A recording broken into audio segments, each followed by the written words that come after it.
I stood on the bridge of the Leviathan, gripping the wheel as another wave crashed over the bow. The spray hit the windows hard enough to rattle the glass, but I kept my eyes on the horizon. We'd been pushing through these choppy seas for 3 hours now, and my crew was starting to look worn down. "Lloyd, I need more power to the engines," I shouted over the wind. "We're fighting this current too hard." Lloyd's voice crackled back through the intercom from the engine room. "Already running at 80%, Captain. Any more and we risk overheating." I cursed under my breath and turned to Larry, who was checking our position with the GPS. "How much further to the coordinates?" "About 12 miles southwest," he said, not looking up from his instruments. "But Ellie, I gotta tell you, these readings don't make sense. The water depth is dropping off faster than our charts show." I pulled out the old chart I'd been studying for weeks, the one my father had left behind with his other maritime papers. The yellowed paper showed the shadow chasm marked with faded ink, along with notes scribbled in his handwriting about massive whale populations. Stories from old-timers at the docks had mentioned this place in whispers, talking about waters so rich with whales that a single expedition could set a captain up for life. "That's exactly why we're going there," I said, spreading the chart on the navigation table. "Look at these markings. My father documented whale sightings here that were 3 times larger than anything recorded in the official logs." Miranda appeared at my shoulder, her scientific equipment bag slung across her chest. She'd been taking water samples and checking her instruments all morning, and the worried expression on her face hadn't changed. "Captain Harris, I need to voice some serious concerns about this course change," she said, adjusting her wire-rimmed glasses. "The ecosystem data I'm collecting shows some very unusual patterns. The water temperature has dropped 6 degrees in the last hour, and I'm not detecting any of the normal marine life we should be seeing in these waters." I barely glanced at her readings. "That just means we're heading into untouched territory. The whales are probably deeper, away from the shipping lanes." "That's not how marine ecosystems work," Miranda insisted. "When you don't see smaller fish and plankton, it usually means something is wrong with the environment. The chemical composition of these water samples is unlike anything I've documented before." Larry looked up from his charts, his weathered face creased with concern. "She's got a point, Ellie. I've been sailing these waters for 20 years, and I've never seen currents this unpredictable. The way the water's moving doesn't match any of our weather reports." I felt my jaw tighten. This was exactly the kind of cautious thinking that kept other captains from making the big scores. "Larry, you've also never seen the kind of payday we're heading toward. These concerns of yours, they're the same ones that kept every other expedition from succeeding out here." "Maybe they had good reasons for turning back," he said quietly. I slammed my hand on the navigation table, making the compass jump. "Good reasons? Good reasons don't pay for boat repairs or crew wages or medical bills. Good reasons don't establish reputations or secure futures." The truth was, I needed this expedition to succeed more than anyone knew. My mother's cancer treatments had drained most of my savings, and the Leviathan needed major engine work that I'd been putting off for months. The bank was asking questions about my loan payments, and I'd already turned down 2 safer fishing contracts because they wouldn't bring in enough money. Nancy's voice came through the radio from the crow's nest. "Captain, I'm not seeing any seabirds up here. Usually we've got gulls and petrels following us, but the sky's completely empty." "Birds follow fishing boats, not whaling vessels," I called back, though her observation did strike me as odd.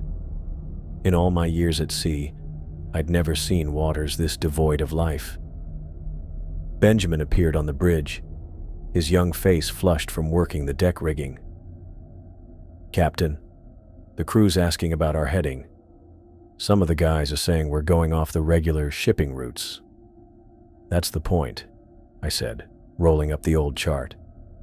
We're going where others haven't been. That's how you find the big catches. Miranda stepped closer, lowering her voice. Captain, I've been researching the maritime records for this area. There have been 7 expeditions that attempted to explore the Shadow Chasm in the last 50 years. None of them filed complete reports, and 3 of the vessels were never seen again. I turned to face her directly. And what does your scientific training tell you about incomplete data, Dr. Ramsey? Maybe those expeditions found exactly what they were looking for and decided to keep the location secret. Maybe they're still out there, making fortunes while everyone else fights over the picked-over fishing grounds. Or maybe they encountered something that made them realize this area should be left alone, she said. Larry cleared his throat. Ellie, I've got to ask, where exactly did you get that chart? It's not in any of our official navigation materials. I hesitated for a moment, then decided on a partial truth. It came from an old maritime collection. The previous owner had documented whale populations that were significantly larger than anything in the current databases. What I didn't tell them was that the chart had belonged to my father, and that his final expedition, the one he never returned from, had been heading to these same coordinates. I'd found the chart among his papers after the Coast Guard had given up searching for his boat. The notes in the margins were in his handwriting, describing whales of unprecedented size and behavior patterns that didn't match any known species. Lloyd's voice crackled through the intercom again. Captain, I'm getting some weird readings down here. The electromagnetic interference is spiking every few minutes, and it's playing hell with our navigation systems. Can you compensate for it? I asked. I'm trying, but I've never seen patterns like this. It's almost like something big is moving around down there, generating its own magnetic field. Miranda's eyes widened. That could indicate geological activity, underwater volcanic vents, or tectonic movement. Captain, if the ocean floor is unstable in this area, we could be sailing into extremely dangerous conditions. I studied the horizon, where dark clouds were gathering despite the morning weather report predicting clear skies. The water around us had taken on an unusual color, darker than the normal deep blue, almost black in some places. Our wake seemed to disappear faster than it should, as if the ocean was swallowing the evidence of our passage. All hands, prepare for course correction, I announced over the ship's intercom. We're heading 2 points southwest to the Shadow Chasm coordinates. I heard the crew moving around below, following orders despite their obvious reluctance. Larry shook his head but began adjusting our heading, while Miranda continued taking readings with her scientific instruments. The truth was, I could feel something different about these waters too. The way the ship moved through the swells felt wrong somehow, like we were pushing through something thicker than normal seawater. The engine's vibration seemed muffled, and even the wind sounded different, quieter, more distant. But I'd come too far to turn back now. Every instinct I'd developed over 15 years of maritime experience was telling me to be cautious, but my desperation was stronger than my instincts. I needed this catch to work out. I needed to prove that I could succeed where others had failed, that I could honor my father's memory by completing what he'd started. Captain, Nancy called down from the crow's nest. I'm seeing something strange in the water ahead. The surface looks different, smoother, like glass. I raised my binoculars and scanned the horizon. She was right. About 2 miles ahead, the choppy seas gave way to an area of perfectly calm water that stretched as far as I could see. It looked unnatural, like a massive oil slick, but there was no sheen or discoloration. That's probably just a wind shadow from the weather system, I said. though I'd never seen anything quite like it. Miranda was frantically checking her instruments. The water temperature just dropped another 4 degrees. And Captain, I'm detecting some kind of chemical signature I can't identify. The molecular structure doesn't match anything in my databases. How long until we reach the coordinates? I asked Larry. He checked his instruments again. At current speed, about 40 minutes. But Ellie, I really think we should slow down and test the waters first. Send down some equipment, check the depth readings, maybe deploy a few sensors. We don't have time for extensive testing, I said. Every hour we spend being cautious is an hour some other crew could be moving in on our territory. The reality was that I'd already spent most of my operating budget getting us this far. Fuel costs, crew wages, equipment maintenance, it was all adding up faster than I'd planned. If we didn't find whales soon, I'd have to head back to port with nothing to show for the expedition except mounting debts. Lloyd appeared on the bridge, wiping grease from his hands with a rag. Captain, I need to report some equipment malfunctions. Our sonar is giving inconsistent readings, and the fish finder keeps showing massive shapes that disappear when I try to get a lock on them. Probably just interference from the electromagnetic anomalies you mentioned, I said. Can you work around it? I'm trying, but it's like the equipment doesn't know how to process what it's seeing. The shapes are too big to be whales, but they're definitely organic, and they're moving in patterns that don't make sense for any sea life I know about. Miranda looked up from her tablet. Lloyd, can you show me those sonar readings? I might be able to help interpret the biological data. As they huddled over the equipment, I kept my eyes on the approaching calm water. Something about it made my skin crawl, but I pushed the feeling aside. Fear was a luxury I couldn't afford right now. I'd built my reputation on taking calculated risks that other captains wouldn't consider, and this was just another example of that philosophy. The wind died completely as we approached the edge of the calm zone. The sudden silence was unsettling. No waves against the hull, no rigging creaking in the breeze, just the steady throb of the engines and the quiet hum of our electronics. All stop, I ordered. Larry pulled back on the throttles, and the Leviathan coasted to a halt right at the edge of the strange, calm water. The boundary was so distinct it looked like someone had drawn a line across the ocean. On our side, small waves lapped against the hull. On the other side, the surface was mirror smooth. Deploy the depth sounder, I said. Let's see what we're dealing with. Lloyd worked the controls, and we all watched the display as the sonar pulse traveled downward. The numbers kept climbing. 100 feet, 500, 1,000, 2,000. At 3,000 feet, the signal just disappeared. That can't be right, Larry said. Our equipment has a range of 5,000 feet. Try it again, I ordered. The second reading was identical. The ocean floor simply wasn't there, or it was deeper than our instruments could measure. Miranda was taking more water samples from the calm zone, her face pale with concentration. Captain, this water is completely different from what we were sailing through 10 minutes ago. The salinity is wrong. The temperature is at least 10 degrees colder, and there are microorganisms here that I've never seen before. Different how? I asked, though part of me didn't want to know the answer. They're not behaving like normal marine life. They seem to be organized, almost like they're responding to some kind of signal or intelligence.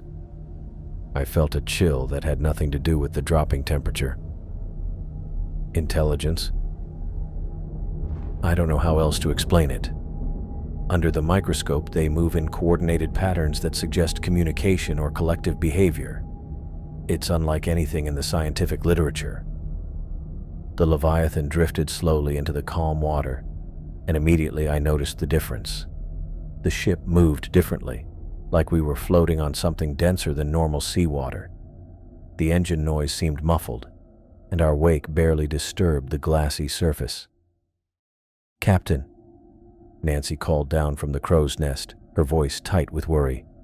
"You need to see this." I climbed up to join her, and she handed me her binoculars. About a mile ahead, the water was even darker, almost black, and perfectly circular like a massive pool. The shadow chasm. "How deep do you think it goes?" Nancy asked. I studied the dark water through the binoculars, trying to estimate the size of the opening. It had to be at least half a mile across, maybe more. The edges were so perfectly defined, they looked artificial, like someone had cut a hole in the ocean floor. "Deep enough to hide the biggest whales on the planet," I said, though my voice sounded less confident than I'd intended. Back on the bridge, I spread out my father's chart again, comparing his markings to what we were seeing. The coordinates matched perfectly, and his notes described the same circular opening in the ocean floor. But there were other notations in the margins, written in a different ink, that I'd never paid much attention to before. "Beware the Guardian," one note read. "Ancient intelligence below." Another notation, in what looked like my father's handwriting but shakier, as if written in rough seas. "They know we're here." I folded the chart quickly before anyone else could see those particular notes. Whatever my father had encountered here, it hadn't stopped him from marking this location as the richest whaling ground he'd ever discovered. The main body of his notes described whale populations that defied belief. Creatures larger than any recorded species, moving in coordinated groups that suggested advanced social behavior. "All ahead slow," I ordered. "Take us to the edge of the chasm." Larry hesitated at the controls. "Ellie, maybe we should drop anchor here and send down some equipment first. Test the waters, see what we're dealing with." "We didn't come all this way to be cautious," I said. "The whales are down there, and we're going to find them." As the Leviathan moved slowly toward the dark circle of water, I calculated the potential profits in my head. If even half of my father's notes were accurate, a single whale from these waters could be worth more than everything I'd caught in the previous 5 years combined. The size estimates he'd recorded were almost impossible to believe, but the detailed sketches and measurements suggested he'd observed these creatures extensively. The ship reached the edge of the chasm, and I ordered another depth reading. This time, the sonar pulse simply vanished into the darkness below. No return signal, no indication of bottom, just an endless drop into the unknown. Miranda was frantically taking readings with every instrument she had. "Captain, the electromagnetic interference is getting stronger. Whatever's down there is affecting our equipment in ways I've never seen before." I ignored her concerns and focused on the dark water below us. The surface of the chasm was so still it looked solid, like black glass that reflected nothing. No light seemed to penetrate more than a few feet down, creating the illusion that we were floating above a void. "Lloyd, get the whale spotting equipment ready," I called down to the deck. "Harpoon guns loaded and positioned. If there are whales down there, I want to be ready when they surface." "Captain," Benjamin said, appearing at my elbow with a worried expression, "the crew's getting nervous. Some of the guys are saying this place feels wrong." "The crew gets paid to follow orders, not to have feelings about our hunting grounds," I said sharply. "Tell them to focus on their jobs." But even as I said it, I could feel what they meant. There was something oppressive about the atmosphere here, like the air itself was heavier. The usual sounds of the ocean, the distant crash of waves, the cry of seabirds, the whisper of wind through the rigging, were completely absent. We might as well have been floating in the middle of a dead lake. Larry was studying his instruments with a deep frown. "Ellie, our compass is spinning. It can't get a fix on magnetic north." "Use the GPS," I said. That's not working either. We're getting no signal from any satellites. I felt a flicker of unease but pushed it down. Then we navigate by the sun and stars, like sailors did for centuries. We're not turning back because of some equipment malfunctions. Miranda looked up from her tablet, her face pale. Captain, I need to show you something. The water samples I've been taking, they're changing. She held up a clear container filled with what looked like normal seawater. But as I watched, dark tendrils began swirling through the liquid like ink. The movement was too organized to be random, forming patterns that almost looked deliberate. What's causing that? I asked. I don't know. The microorganisms seem to be responding to something, but I can't identify the stimulus. It's like they're receiving instructions. Lloyd's voice crackled over the intercom from the engine room. Captain, I'm getting massive readings on the sonar now. There's something big moving around down there, maybe a quarter mile down. I grabbed the intercom. How big? Bigger than anything I've ever seen. The signature is at least 200 feet long, maybe more, and it's not alone. I'm tracking multiple contacts. My heart started racing. 200 feet would make it one of the largest creatures ever recorded, easily worth a fortune if we could bring it up. Are they moving toward the surface? Hard to tell. The readings keep shifting like they're moving in and out of our sonar range. But Captain, the movement patterns are strange. They're too coordinated to be random whale behavior.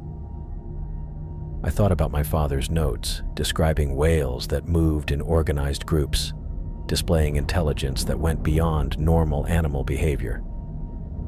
Maybe that's what we were seeing.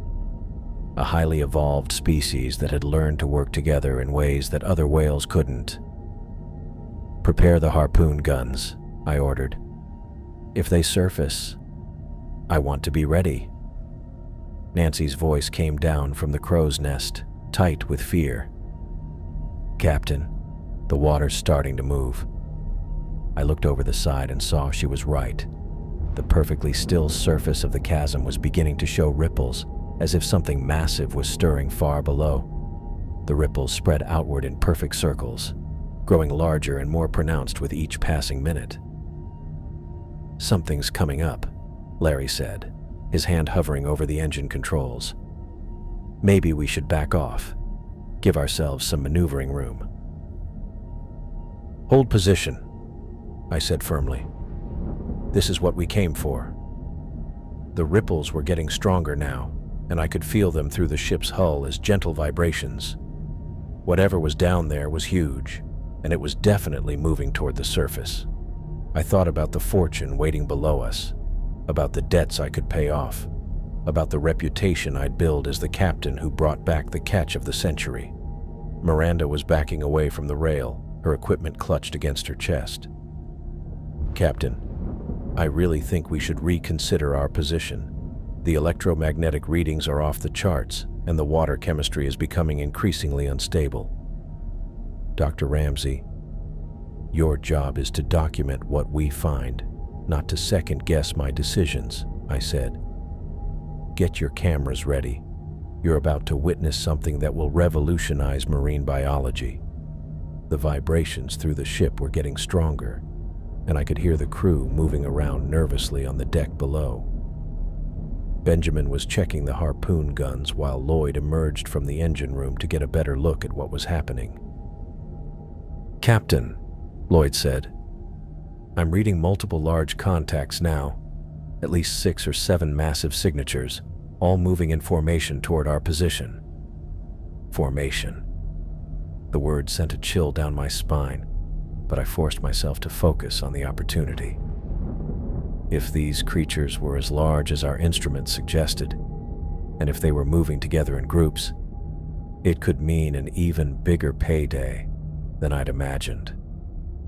The dark water of the chasm began to glow with a faint, phosphorescent light that seemed to come from deep below. The glow pulsed in rhythm with the vibrations we were feeling through the ship, creating an eerie underwater aurora that cast strange shadows on our deck. "What the hell is that?" Larry muttered, staring down at the glowing water. "Bioluminescence," Miranda said, though her voice was shaky. "Some deep-sea creatures produce their own light, but I've never seen it on this scale before." The glow was getting brighter, and I could make out shapes moving within it, massive undulating forms that seemed to dwarf our ship. My father's notes had mentioned bioluminescent displays, describing them as a sign that the creatures were preparing to surface.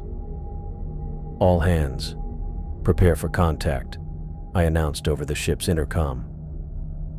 "We're about to encounter the largest marine mammals ever recorded. Stay alert and follow orders." The water around the Leviathan had turned this sick, oily black that made my stomach churn just looking at it. I'd been sailing these waters for over 20 years, and I'd never seen anything like it. The ocean looked like it was swallowing light instead of reflecting it back up at us. When I leaned over the rail to get a better look, the surface was so dark I couldn't see more than a few inches down. "Captain," Lloyd called from the engine room hatch, wiping grease off his hands with an old rag. "The sonar's picking up some massive shapes down there, way bigger than anything I've ever seen on these screens." I walked over to check the readings myself. The display showed enormous blobs moving around in the depths, but they didn't look like whales or any other sea life I knew. They were too big, too irregular. Some of them stretched across the screen like underwater mountains that could shift and change shape. "Probably just rock formations," I said, though my voice didn't sound as confident as I wanted it to. "The equipment's been acting up all day." Nancy climbed down from the crow's nest, her face pale and worried. "Captain Harris, all the seabirds are gone. Every single one. I've been watching for the past hour and there's nothing flying around us anymore." I looked up at the empty sky. She was right. Usually we had gulls and petrels following the ship, hoping for scraps or fish we might stir up.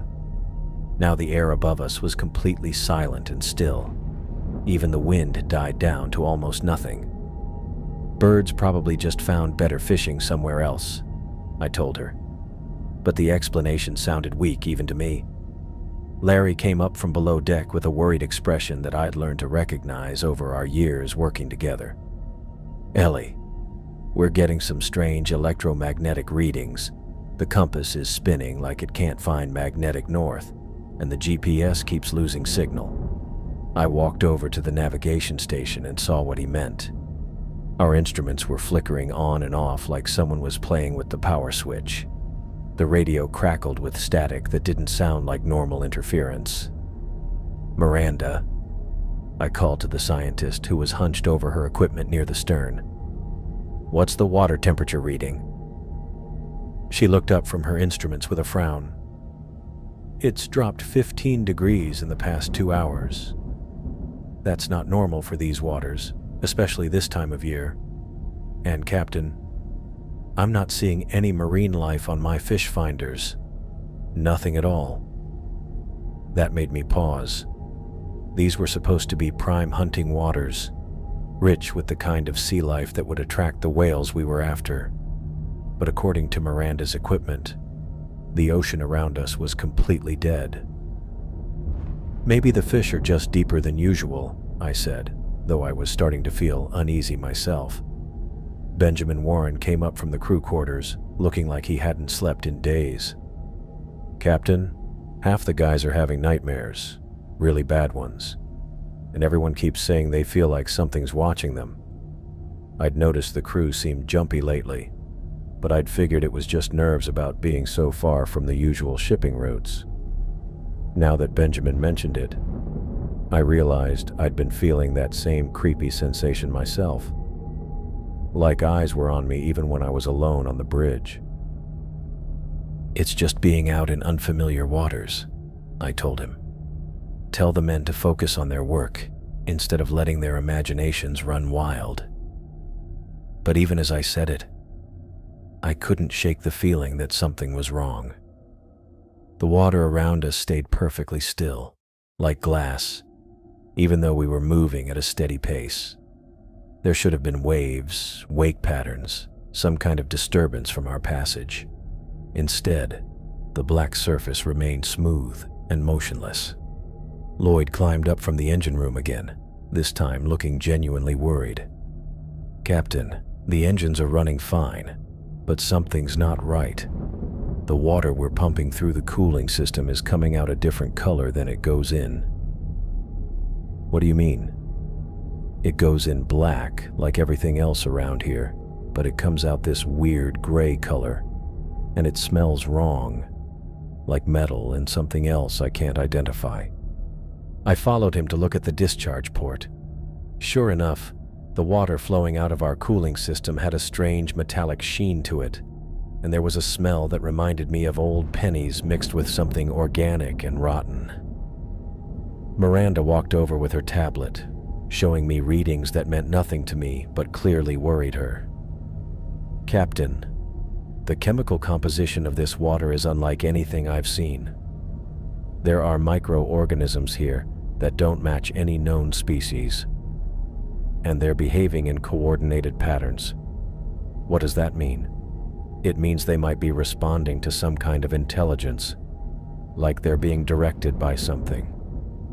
I didn't like the sound of that, but I wasn't about to let scientific theories scare me away from what could be the biggest catch of our careers. "Look, we came out here to find whales in untouched hunting grounds. All this weird stuff just proves we're in the right place. No other ships have been through here recently, so whatever's down there has been left alone." Larry shook his head. "Ellie, maybe we should take this slow. Test the waters, see what we're dealing with before we commit to staying here. We didn't come all this way to be cautious, Larry. The unusual conditions just mean we're the first ones to find this spot. That's exactly what we wanted." But as evening approached and the sun started to sink toward the horizon, I had to admit that something felt seriously wrong. The water around the Leviathan remained completely motionless, creating this heavy, oppressive atmosphere that seemed to press down on all of us. Even the usual sounds of the ocean, the splash of waves against the hull, the cry of seabirds, the distant noise of marine life, had disappeared completely. I stood on the bridge watching the black water stretch out in all directions, trying to convince myself that we were just in an unusual part of the ocean. But deep down, I was starting to understand why those other expeditions to the Shadow Chasm had never come back with complete reports. There was something down there in the depths, something that didn't want to be found. The crew moved around the deck quietly, speaking in whispers like they were afraid to make too much noise. Even the engines seemed muffled, their usual rumble reduced to a barely audible hum. It was like the ocean itself was holding its breath, waiting for something to happen. I gripped the wheel tighter and stared out at the dark water, feeling those invisible eyes watching us from somewhere far below the surface. I gripped the wheel tighter as the first pale light of dawn crept across the horizon, casting an eerie glow over the dark waters of the Shadow Chasm. The ocean stretched out before us like black glass, so still it didn't look natural. I'd been up all night, unable to sleep with the anticipation gnawing at my gut. "Larry, bring me those binoculars," I called out, not taking my eyes off the water ahead. He handed them over without a word, but I could feel his unease radiating off him like heat from an engine. I raised the binoculars and scanned the surface, looking for any sign of movement, any hint of the massive creatures I knew had to be down there. The depth sounder had been running all night, its electronic ping echoing into the void below us. I glanced at the readout and felt my stomach drop. Even at maximum range, the damn thing couldn't find bottom. We were floating above what looked like a bottomless pit. "Jesus," I muttered, lowering the binoculars. "How deep does this thing go?" Larry stepped up beside me, his weathered face creased with worry. "Captain, I've been sailing these waters for 20 years, and I've never seen readings like this. The water density is all wrong. And where the hell are all the fish?" I looked out at the empty ocean around us. He was right. There wasn't a single seabird in sight, no dolphins, no signs of life anywhere, just that unnatural stillness that made my skin crawl. "They're probably deeper than usual," I said, trying to convince myself as much as him. "Big predators down there keeping everything else away." "That's what I'm worried about," Larry said quietly. I ignored his tone and turned toward the crew. "Lloyd, Benjamin, get those harpoon guns ready. Nancy, I want you back up in the crow's nest with the spotting scope. Miranda, keep taking those water samples." The crew moved to follow my orders, but I could see the reluctance in their movements. They were spooked, and I couldn't blame them. Hell, I was spooked too, but we'd come too far to turn back now. Miranda approached with her tablet, her dark eyes serious behind her wire-rimmed glasses. "Ellie, these water samples are showing chemical compositions I've never seen before. The microorganisms are completely foreign to me." "Foreign how?" I asked, though part of me didn't want to know. "They're not behaving like any marine life I've studied. They seem to be responding to some kind of coordinated signal, almost like they're communicating with each other." I felt a chill run down my spine, but I pushed it aside. Probably just reacting to the different water temperature or pressure. Keep monitoring them. She looked like she wanted to argue, but before she could say anything, the ship's engines suddenly coughed and sputtered. The steady rumble that had been our constant companion for days died away, leaving us in a silence that felt wrong. "What the hell?" I ran toward the engine room, my boots clanging on the metal deck. "Lloyd!" Lloyd's head popped up from the engine room hatch, his face streaked with grease and something else. Something black that didn't look like any oil I'd ever seen. "Captain, we've got a problem," he called out, wiping his hands on a rag that came away stained with the same dark substance. "The intake filters are completely clogged." I climbed down into the engine room, the familiar smell of diesel and metal replaced by something else, something organic and rotten that made my nose wrinkle. Lloyd led me to the water intake system, where the filters should have been clear.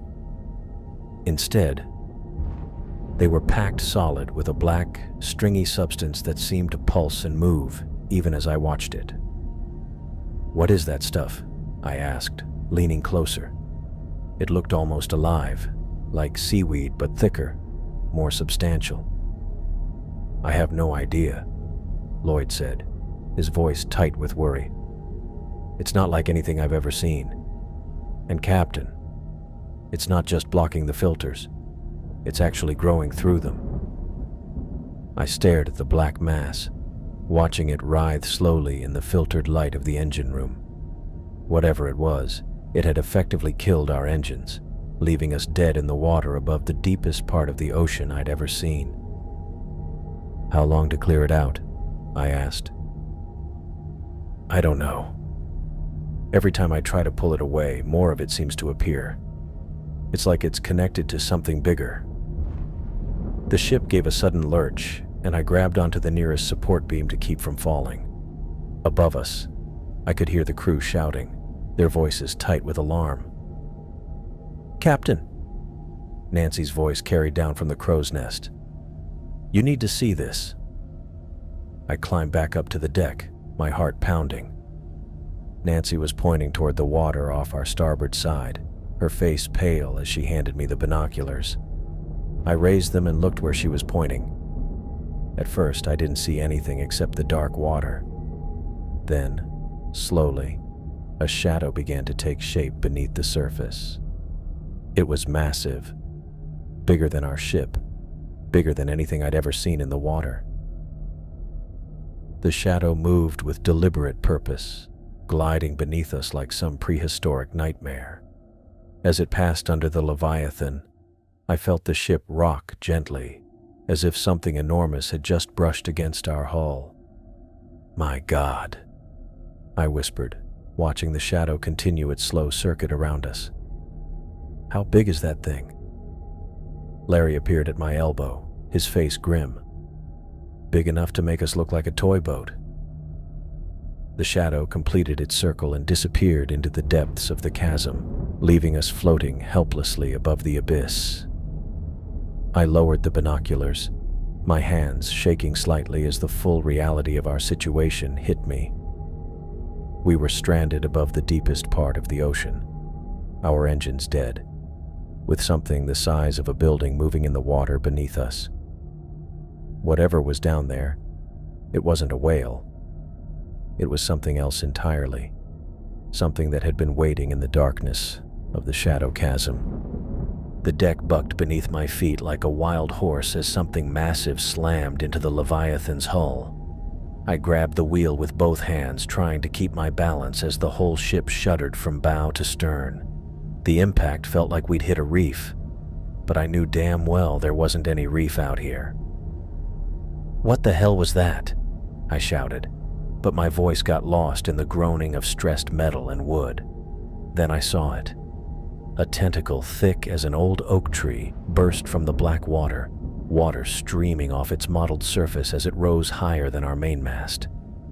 Dinner plate-sized suckers lined the underside, each one pulsing with alien life. The thing moved with purpose, not like any sea creature I'd ever seen, but like something that knew exactly what it was doing. The tentacle came down on our forward deck with a crash that split the wooden planking like kindling. I watched our spare anchor get crushed flat, twisted into scrap metal like it was made of tin foil. The whole ship lurched to starboard under the weight. "Holy shit," Larry breathed beside me, his face gone white as paper. More tentacles erupted from the water around us. 1, 2, 3 massive arms reaching up from the depths, each one bigger than the last. They moved with terrifying coordination, like fingers on a giant hand. The water around the ship churned and frothed as something enormous stirred beneath us. "All hands on deck," I screamed, finally finding my voice. "Emergency stations." But even as I shouted the orders, I knew we were in trouble deeper than anything I'd ever faced. This wasn't some whale we could harpoon and haul in. This was something else entirely. A fourth tentacle wrapped around our mainmast with a wet, slapping sound. The wood groaned and cracked as the appendage tightened its grip. I watched in horror as our mast snapped like a toothpick, the broken timber crashing down onto the deck in a tangle of rigging and canvas. Lloyd came running up from the engine room, his face streaked with grease and panic. "Captain, what's happening up here? The whole ship's shaking like—" His words cut off as another tentacle swept across the deck behind him, missing his head by inches. The arm was covered in some kind of slime that left a trail of stinking mucus across our planking. "Get to the harpoon guns," I yelled at him. "Now!" But I could see in his eyes that he understood what I was starting to realize. Our harpoons were made for whales, not for whatever this thing was. The tentacles I could see were just the beginning. Something massive lurked beneath the surface, something that made our ship look like a toy boat. Nancy's voice cut through the chaos from the crow's nest. "Captain, there's more of them. I can see." Her scream pierced the air as a tentacle shot up from the water like a striking snake. It wrapped around her waist and yanked her from the rigging before anyone could move. I caught one glimpse of her terrified face as she disappeared over the side, swallowed by the black water, without even a splash to mark where she'd gone. "Nancy!" Benjamin shouted, running toward the rail where she'd vanished. "Stay back!" I commanded, but my voice cracked with the horror of what I'd just witnessed. Nancy Hubbard, who'd been with us for 18 months, who'd spotted more whales than any lookout I'd ever worked with, was gone. Just like that, Miranda came stumbling across the tilting deck, her tablet clutched against her chest, her face a mix of terror and scientific fascination. "It's a colossal squid," she called out, her voice shaking. "But bigger than anything on record. The tentacles alone suggest a body length of over 60 feet. "I don't care what it is," I snarled back. "I care about how we kill it." Larry was already at the emergency harpoon station, trying to load one of our heavy guns while the deck pitched beneath his feet. The ship groaned again as more tentacles found purchase on our hull, and I could feel the Leviathan listing to port under the creature's weight. Another massive arm swept across the stern, taking out our radio antenna in a shower of sparks. The metal twisted and snapped like it was made of wire. Our communication with the outside world died in that instant, leaving us alone with this nightmare from the deep. I gripped the wheel tighter, my knuckles white with strain. Through the chaos of thrashing tentacles and splintering wood, I caught sight of something that made my blood freeze in my veins. An eye. It surfaced near our bow, just beneath the water's surface, and it was bigger than any porthole on our ship.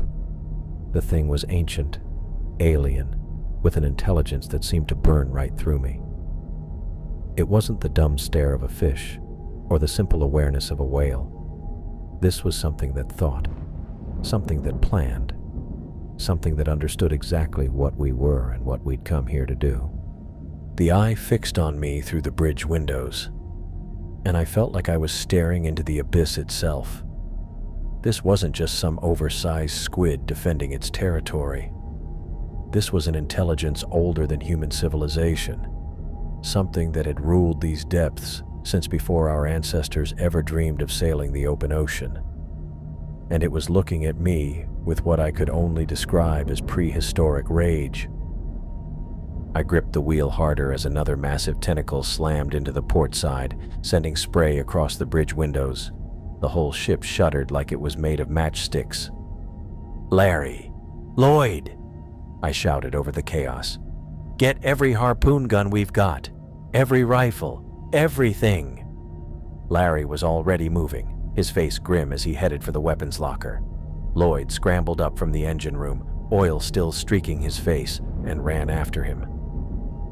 The deck tilted under my feet as another arm wrapped around the stern rail, metal groaning like it was in pain.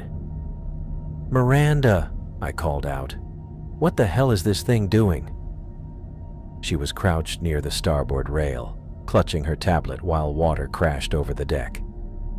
"It's defensive behavior," she yelled back. "Territorial. There must be a breeding ground down there." I didn't have time for her scientific theories. "I don't care what it's protecting. We need to kill it before it kills us."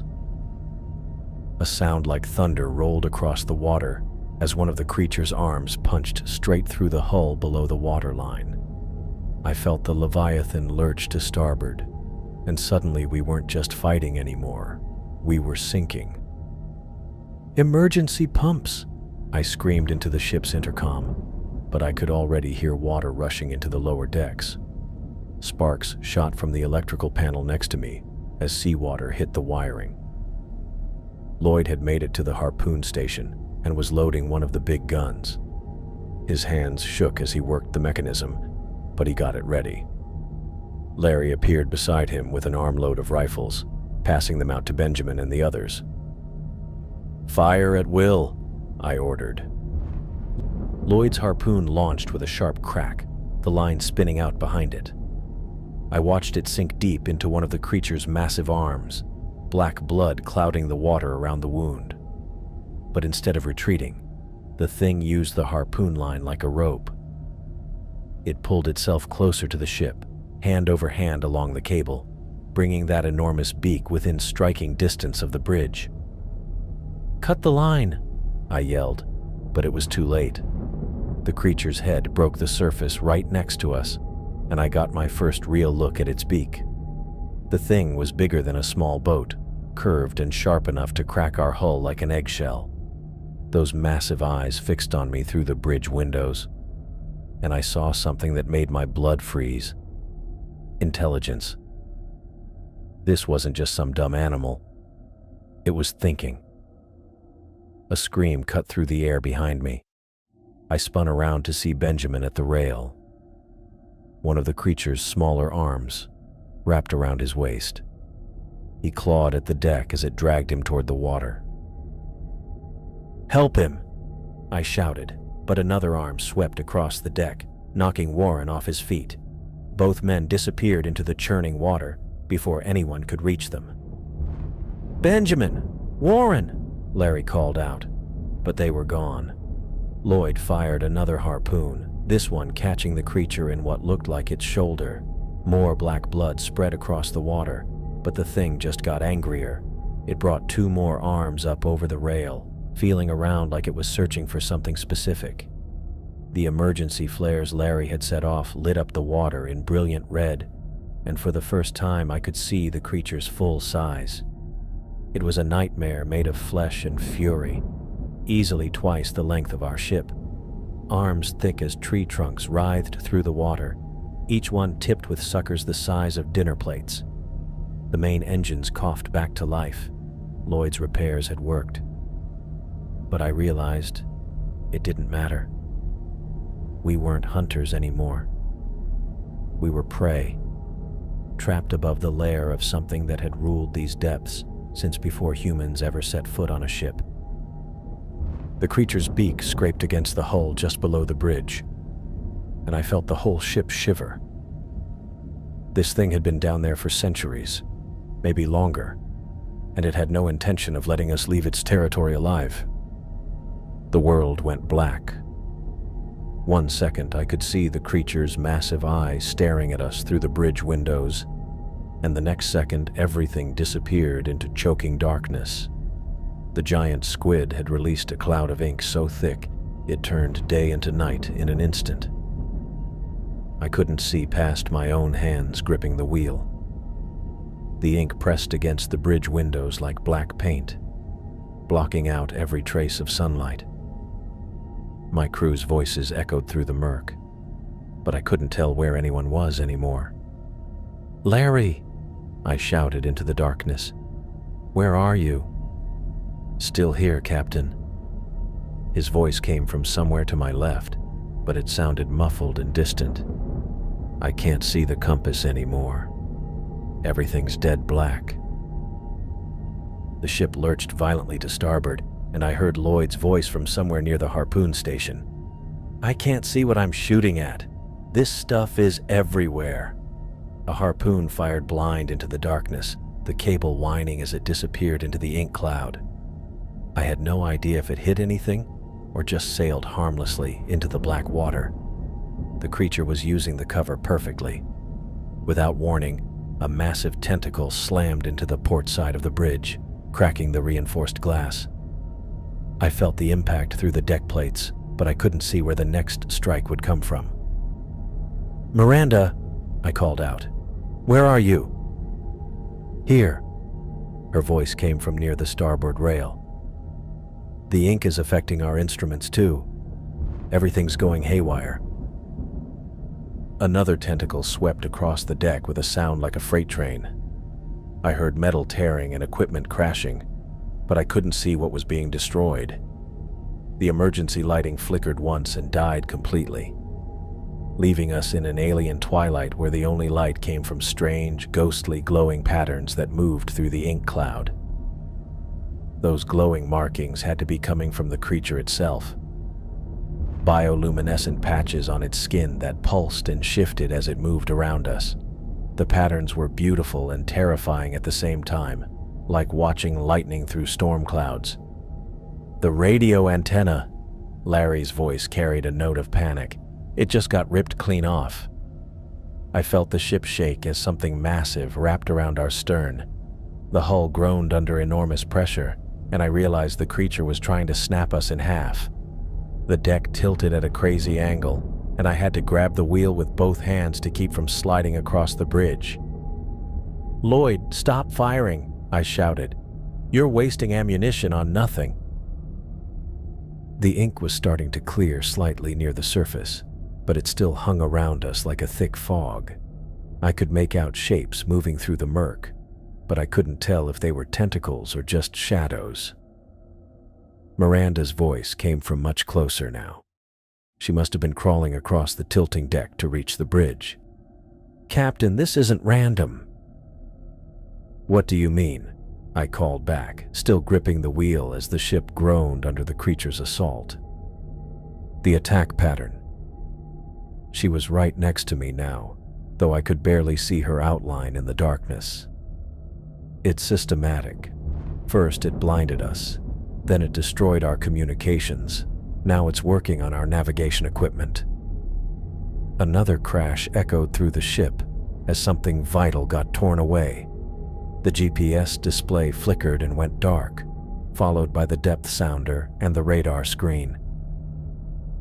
"It knows what it's doing," Miranda continued, her voice tight with fear and amazement.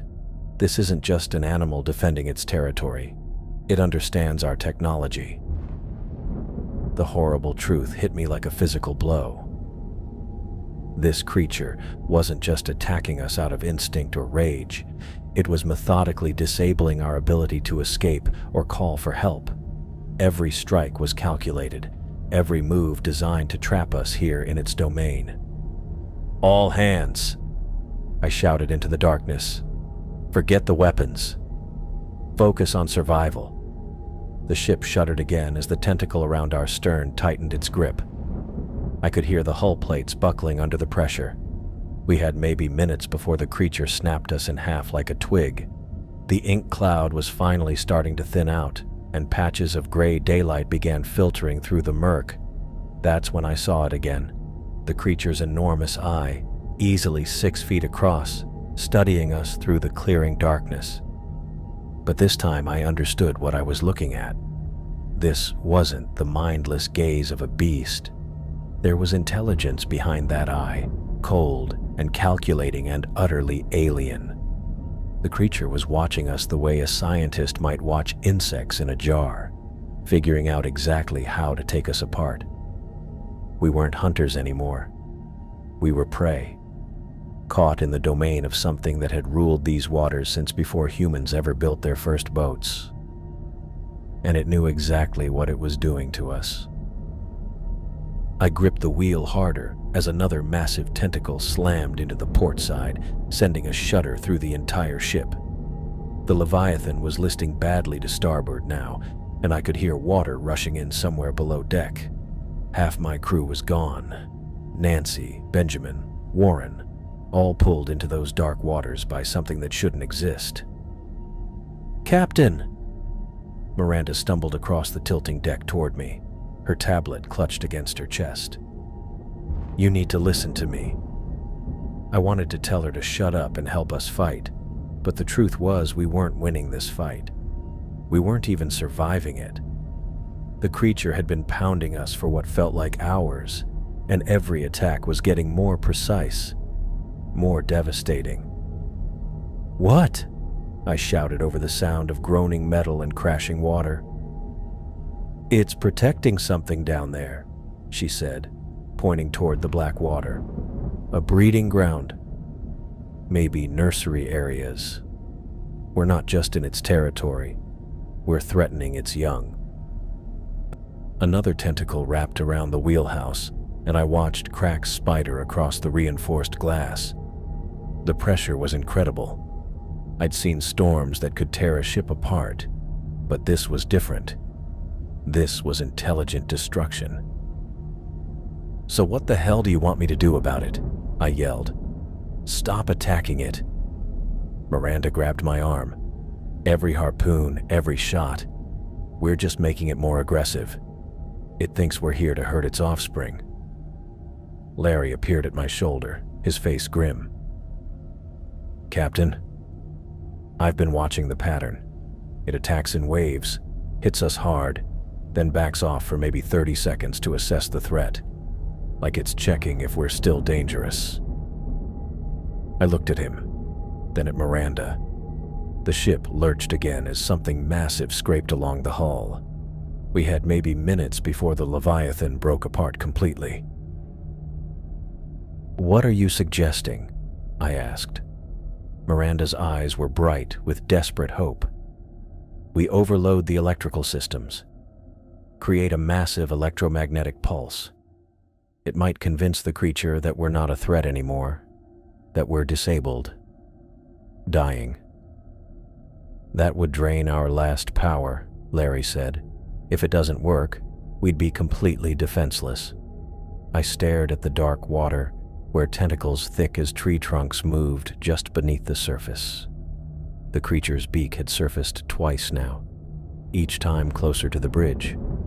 It was the size of a small boat, and behind it, I'd glimpsed an eye that held intelligence older than anything I'd ever imagined.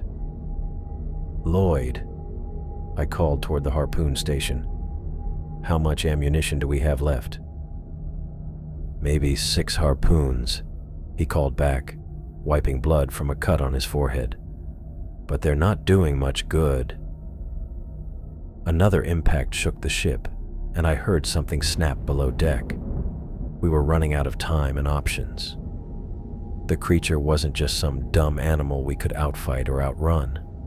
It was smart, methodical, and it knew these waters better than we ever would. "Miranda," I said, making the decision that went against every instinct I'd developed in 20 years of commanding ships. "How do we do it?"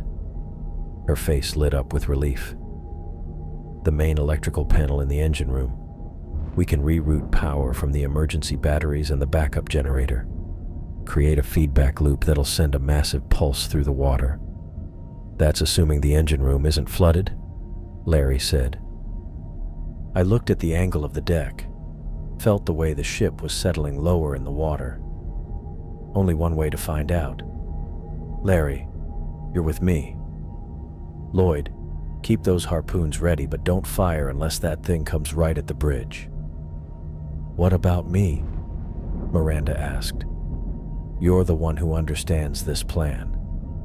Come with us and make sure we don't electrocute ourselves." I let go of the wheel for the first time since the attack started. The ship was listing so badly now that walking across the deck meant grabbing onto whatever was bolted down.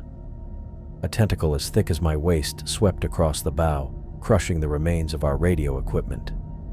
The hatch to the engine room was partially submerged, with dark water sloshing around the opening. I could hear Lloyd firing another harpoon behind us, followed by an underwater roar that seemed to come from everywhere at once. "How deep is it?" Larry asked, peering down into the flooded compartment. I grabbed a flashlight from the emergency kit and shined it down.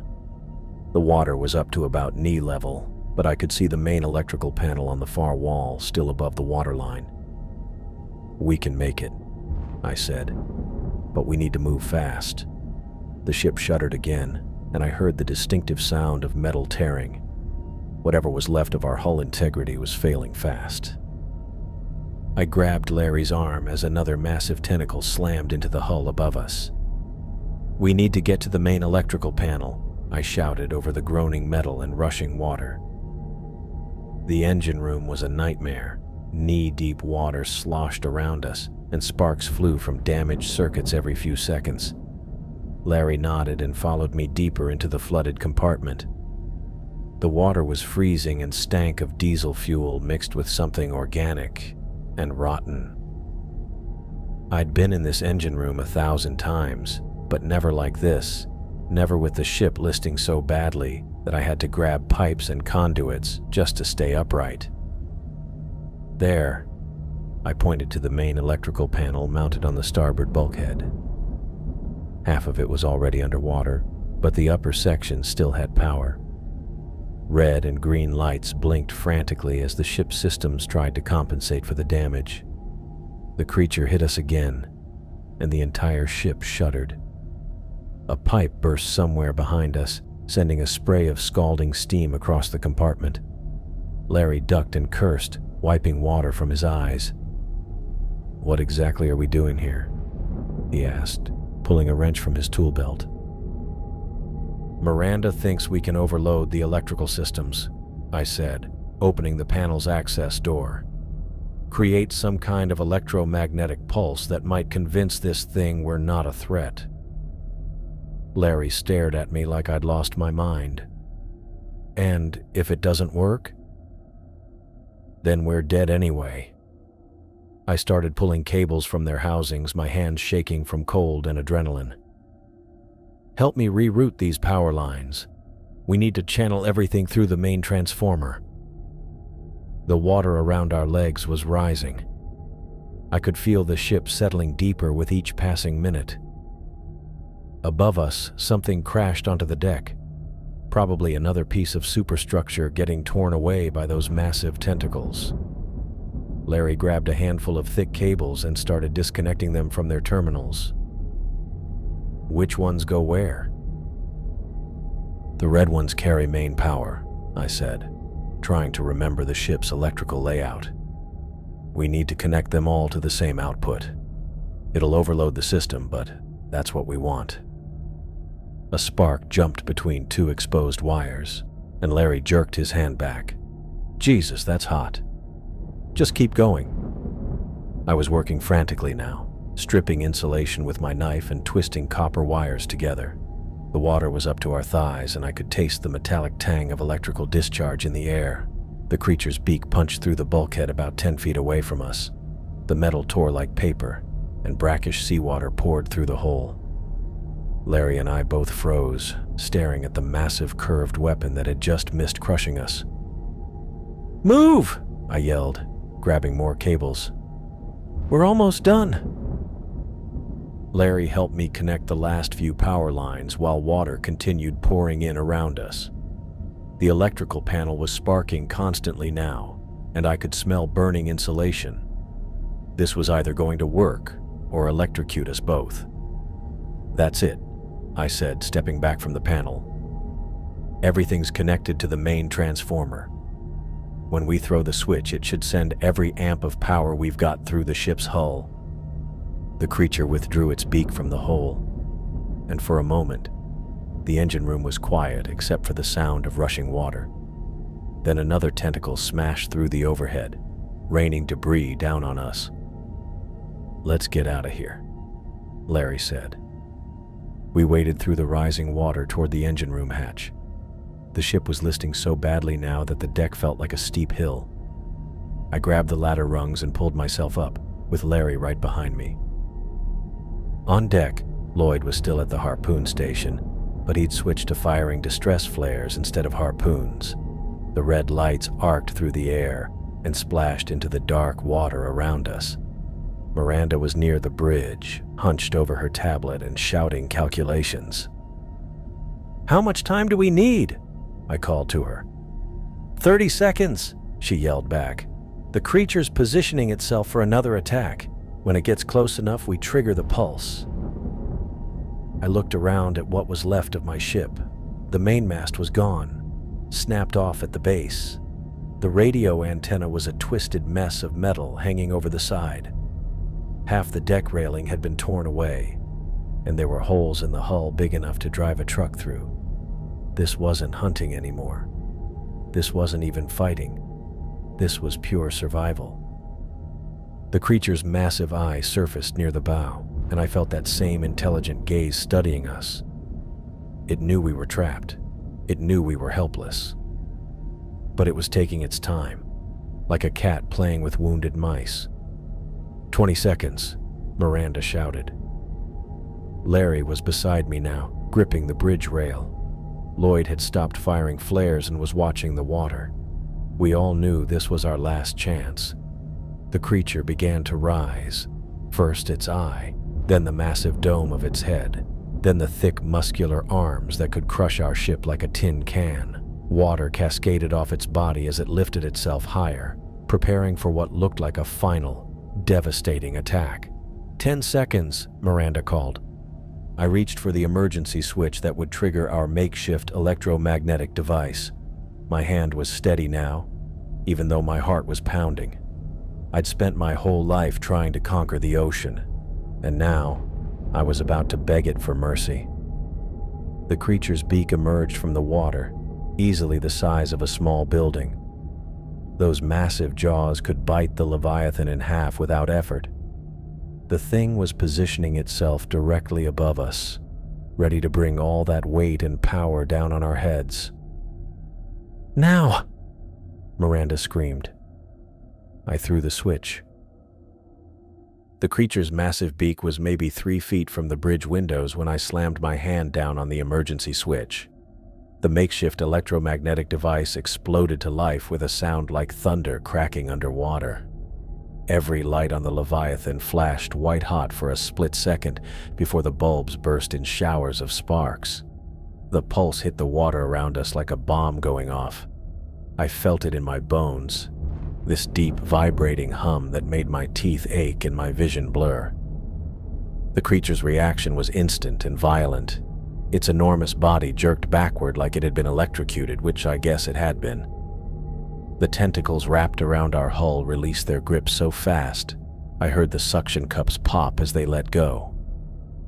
Holy shit. Larry breathed beside me, gripping the bridge rail so hard his knuckles were white. The squid's eye, that massive, intelligent eye that had been studying us, rolled back in what looked like pain. Its whole body convulsed, tentacles thrashing wildly as it tried to get away from whatever we'd just done to it. The electromagnetic pulse kept rippling through the water, and I could see it affecting the creature like waves of agony.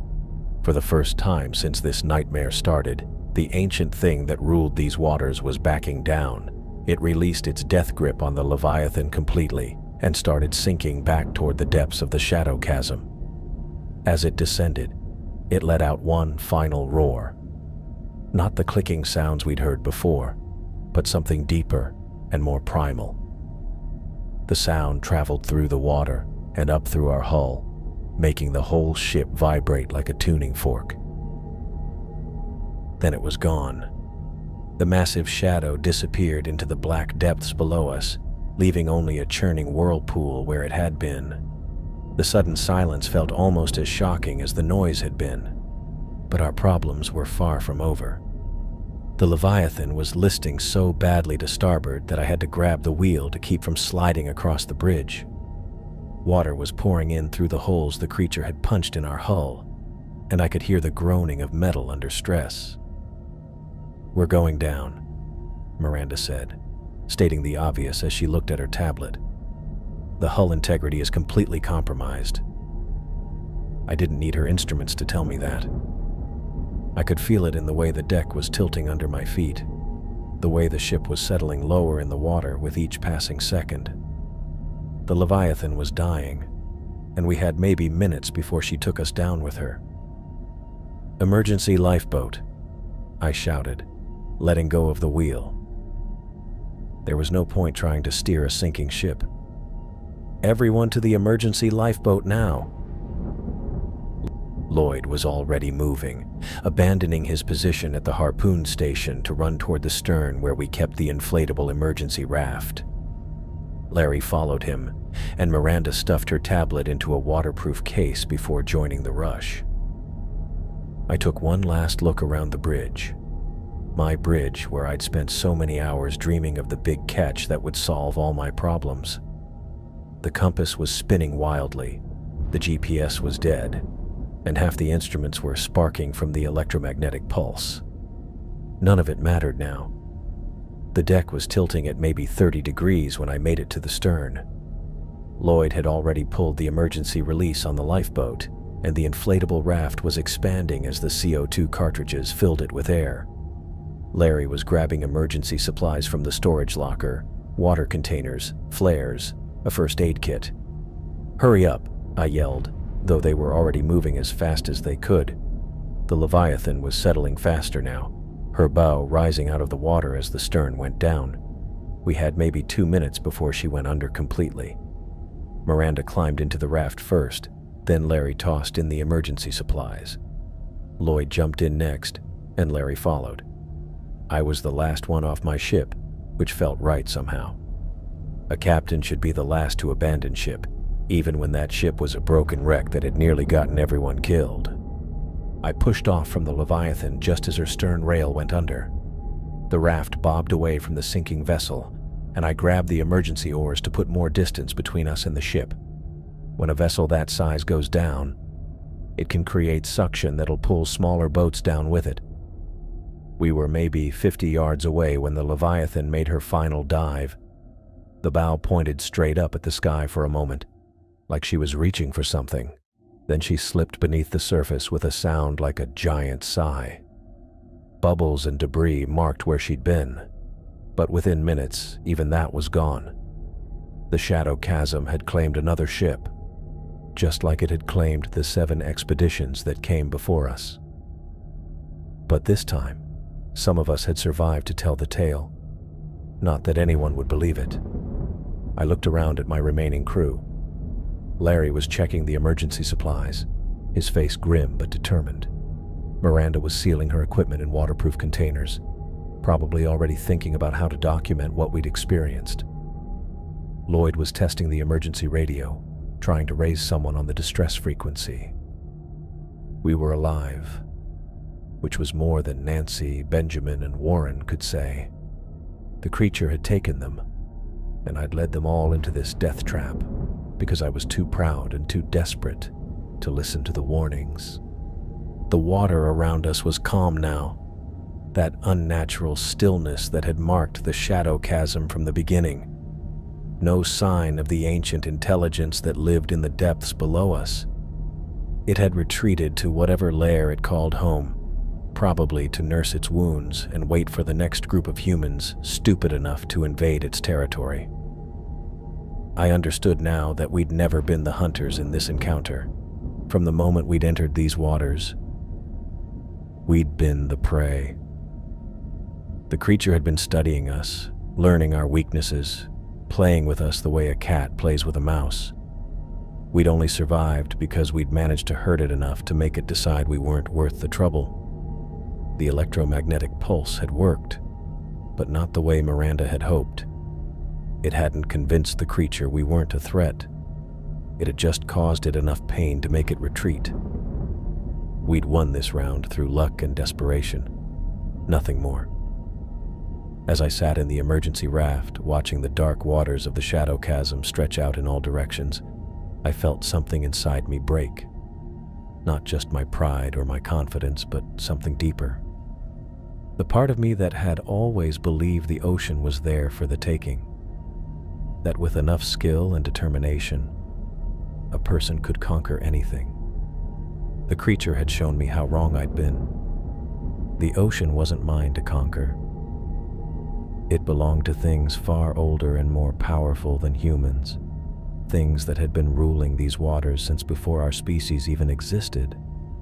We were just visitors here, and not particularly welcome ones.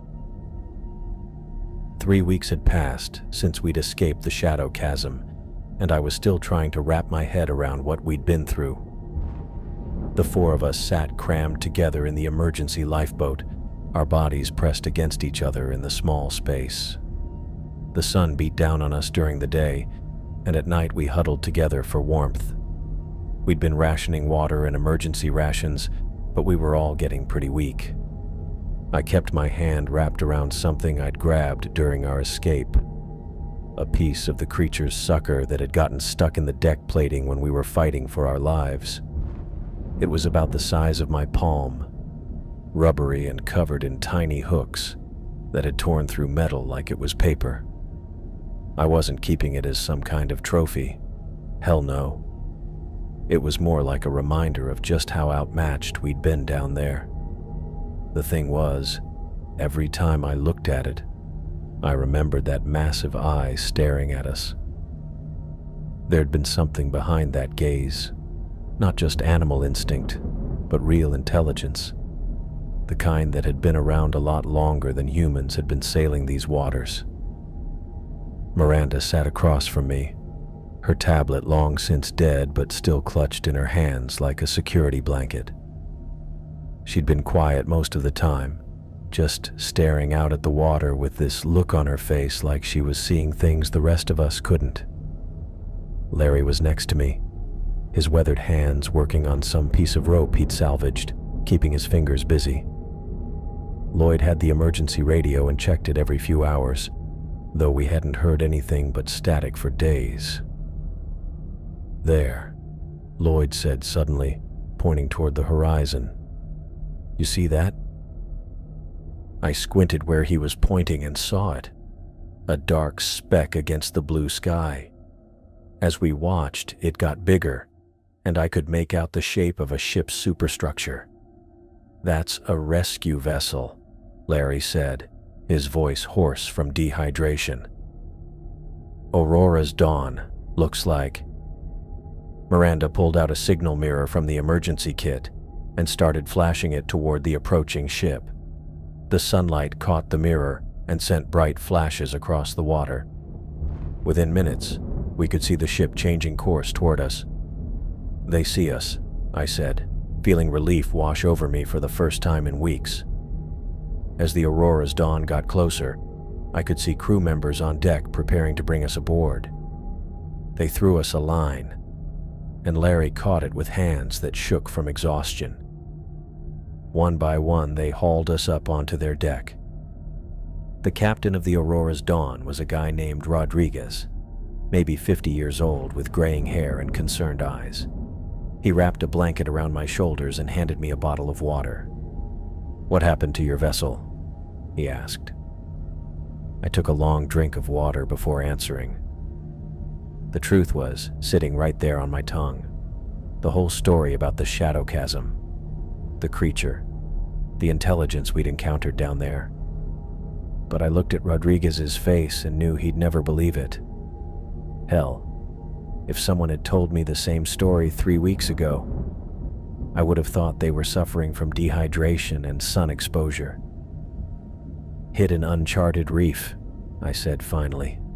"Lost her in the night." Rodriguez nodded like that made perfect sense. "Happens more than people think out here. These waters aren't as well mapped as they should be." Miranda caught my eye and gave me the slightest nod.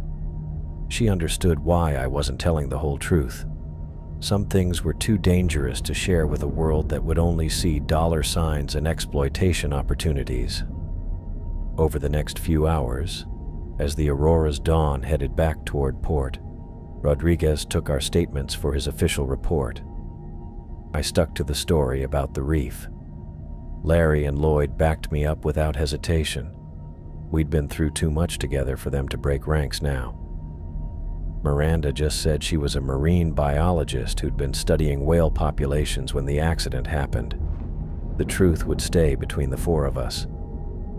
Nancy, Benjamin, and Warren were listed as lost when the ship went down. Their families would get the insurance money, and that was something at least.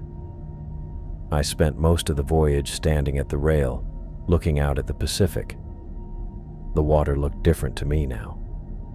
Before our trip to the Shadow Chasm, I'd seen the ocean as territory to be conquered, resources to be harvested, challenges to be overcome through skill and determination.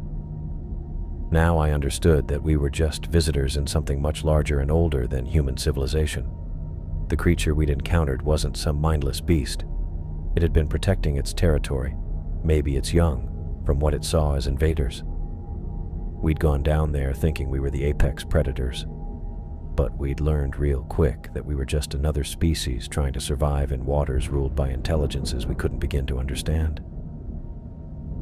Miranda had filled a notebook with observations during our time in the lifeboat, writing down everything she could remember about the creature's behavior, the electromagnetic effects, the way the water itself had seemed different in the chasm. But she kept that notebook private, tucked away in her jacket. Some discoveries were too dangerous to share. "You think anyone will ever go back there?"